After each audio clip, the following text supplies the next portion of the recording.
सबसे पहले शिव गुरु के चरणों में प्रणाम करती हूँ, मेरा प्रणाम स्वीकार हो। मैया पार्वती के चरणों में प्रणाम करती हूँ, मेरा प्रणाम स्वीकार हो। कार्तिक गणेश दोनों भैया के चरणों में प्रणाम करती हूँ, मेरा प्रणाम स्वीकार हो।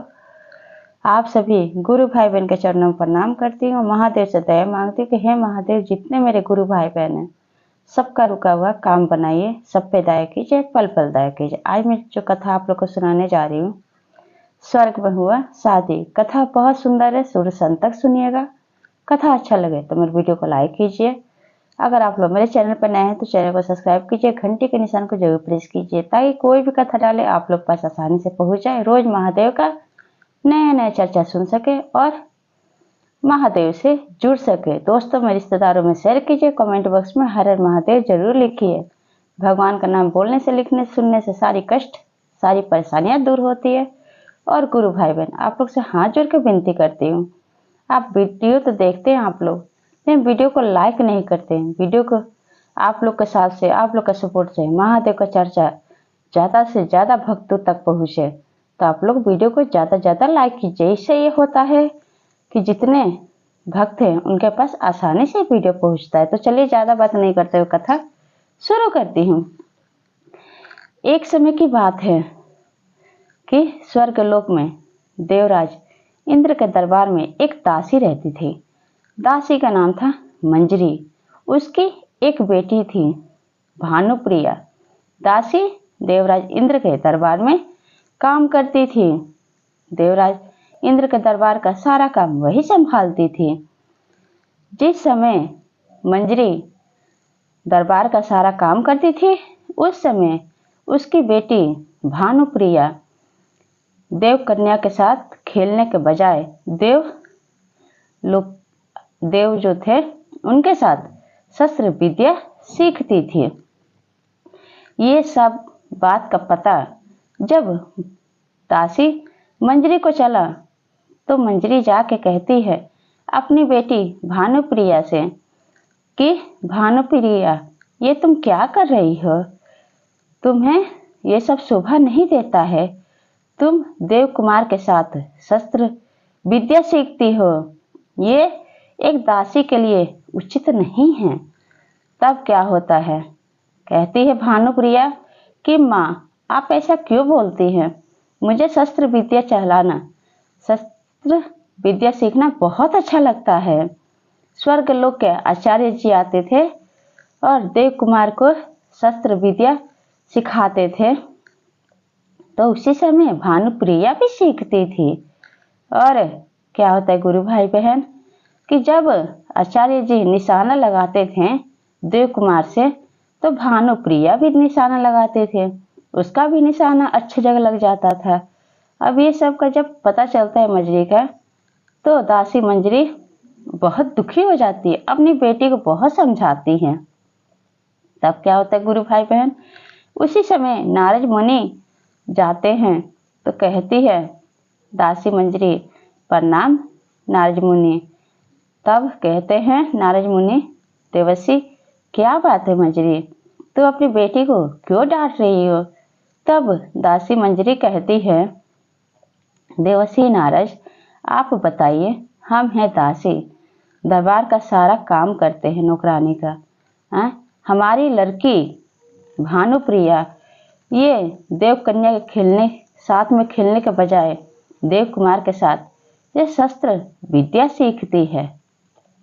तब देवर्षि नारद कहते हैं, तो क्या हो गया मंजरी, अगर भानुप्रिया सीखना चाहती है तो उसके लिए मैं अभी जा रहा हूँ और स्वर्गलोक के आचार्य जी को बुला रहा हूँ और पूरा इसका शस्त्र विद्या सिखा रहा हूँ। तब क्या होता है गुरु भाई बहन, देवर्षि नारद स्वर्गलोक के आचार्य जी को बुलाते हैं और कहते हैं कि आप भानुप्रिया को शस्त्र विद्या अच्छे से सिखाइए, ये सीखना चाहती है।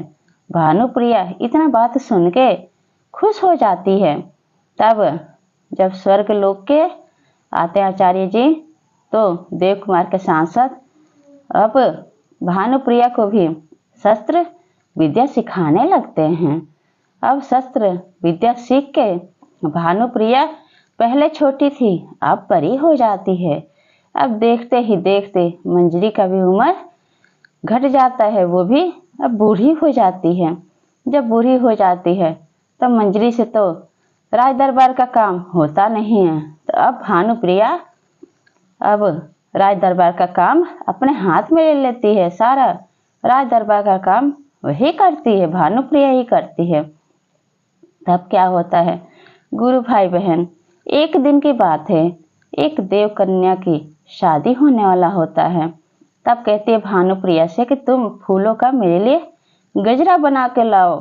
तब भानुप्रिया जब फूलों का गजरा बना के ले जाके देव कन्या के हाथ में देती है थाल में, तब कहती है देव कन्या कि ये फूलों का गजरा देखो मुरझाया हुआ है, बासी है, तुम दूसरा लेकर आओ। भानुप्रिया कहती है कि नहीं देवकन्या, अभी मैं ताजी लाई हूँ। तब कहती है देवकन्या कि तुम्हें क्या पता, तुम हमारे दरबार की एक दासी हो और मुझे जुबान लड़ाने जा रही हो। मैं एक राजकुमारी हूँ, देवकन्या हूँ। अब इतना बात सुन के अब भानुप्रिया से कहती है कि जो मैं कहती हूँ वो तुम सुनो, तुम्हारी मैं नहीं सुनूंगी। तुम मेरे राज दरबार की नौकरानी हो, नौकरानी की लड़की हो, तुम दासी हो। भानुप्रिया इतनी बात सुनते हुए क्या होता है कि वहां से उस थाल को जो गजरा रखा हुआ था लेकर चली जाती है, दूसरा गजरा लाके देती है। इतनी सारी बातें मंजरी सुनती रहती है, लेकिन गुरु भाई बहन दासी की बात को कौन सुनता है, कोई नहीं सुनता है।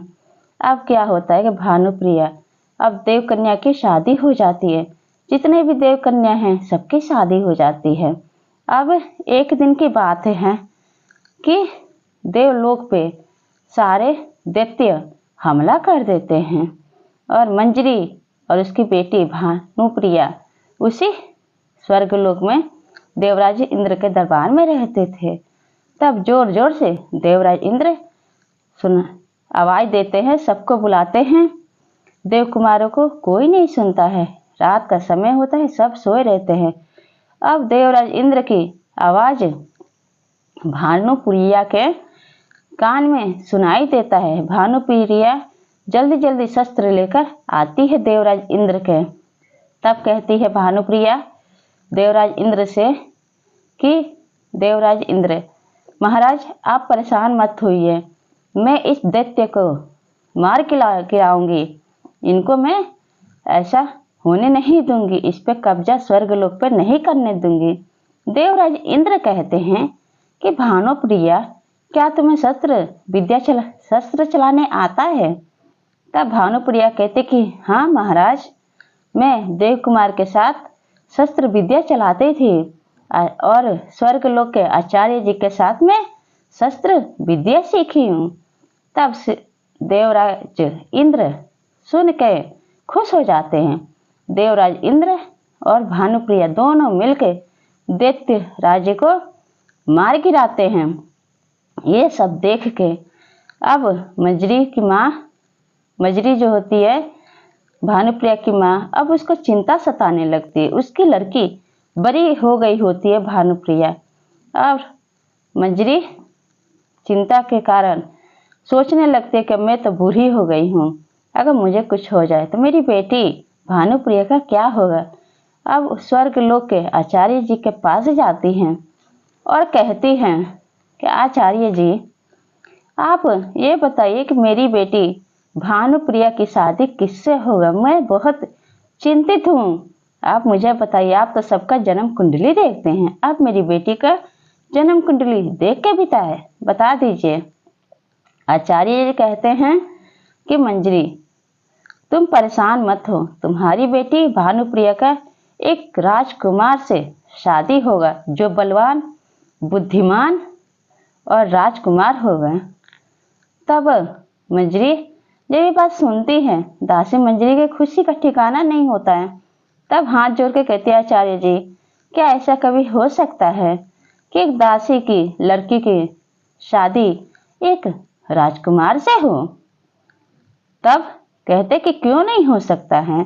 कहते हैं कि जन्म के साथ ही माता पिता होते हैं, लेकिन कर्म के साथ ही भगवान भोलेनाथ होते हैं। ऐसा ही लिखा है उसके कुंडली में भानुप्रिया के। इतना बात सुन के और दासी मंजरी आचार्य जी के पैर छू के प्रणाम करके और फिर राज दरबार में देवराज इंद्र के चली आती है। इस बात को किसी को नहीं बताती है। अब क्या होता है कि देवराज इंद्र के कान में जब पता चलता है कि भानुप्रिया के लिए परेशान है उसकी माँ मंजरी, दासी मंजरी शादी के लेकर, तब क्या कहते हैं देवराज इंद्र मंजरी को बुला के कहते हैं कि मंजरी, मैं तुमसे एक बात कहना चाहता हूँ। तब कहती हैं दासी मंजरी कि हाँ महाराज कहिए, आप क्या कह रहे हैं। तब कहते हैं कि मेरा एक मित्र है राजा दिग्गज राज, उनका एक बेटा है राजकुमार अंगद, जिसके शादी करना आप तुम्हारी लड़की से चाहते हैं, क्योंकि भानुप्रिया का शस्त्र विद्या का बातें उनको बखूबी पता है और इसके काम का चर्चा दूर दूर तक फैला हुआ है। इतना बात जब मंजरी सुनती है तो कहती है महाराज से देवराज इंद्र से कि महाराज, क्या कभी ऐसा हो सकता है कि दासी की बेटी भानुप्रिया की शादी एक राजकुमार से हो। तब कहते हैं देवराज इंद्र कि क्यों नहीं हो सकता है, मैं बात करूंगा अपने मित्र दिग्विजय राज उनके बेटे राजकुमार अंगद से। तब क्या होता है, खुश हो जाती है मंजरी और देवराज इंद्र अपने मित्र दिग्विजय सिंह से बात करते हैं, खुश हो जाते हैं। अपने बेटे राजकुमार अंगद की शादी भानुप्रिया के साथ तय हो जाता है। अब क्या करते हैं देवराज इंद्र भानुप्रिया से पूछते हैं कि क्या भानुप्रिया तुम खुश हो इस शादी से, तुम्हारी शादी राजकुमार अंगद से होने जा रहा है। तब भानुप्रिया हाथ जोड़कर कहती है रे महाराज से, देवराज इंद्र से कि महाराज आप मेरे माता पिता हैं, आप जो सोचेंगे, आप जो करेंगे वो हमारे लिए सब कुछ अच्छा ही है। इतना बात सुन के देवराज इंद्र शादी तय कर देते हैं और सारे देवी देवता इकट्ठे होके दासी मंजरी, उसकी बेटी भानुप्रिया और राजकुमार अंगद के साथ दोनों की शादी हो जाती है। सब इकट्ठे होके फूलों का बरसात करते हैं और इस तरह से एक मंजरी दासी की बेटी की शादी राजकुमार अंगद से हो जाती है और खुशी खुशी सब देवता अपना आशीर्वाद देते हैं और खुशी खुशी विदा करते हैं। उस दिन से मंजरी की बेटी भानुप्रिया राजकुमार अंगद खुशी खुशी स्वर्ग लोक में रहने लगते हैं। तो गुरु भाई बहन, ये चर्चा आप लोग कैसा लगा कमेंट बॉक्स में जरूर बताइए। सब बोले हर हर महादेव, माता पार्वती की जय।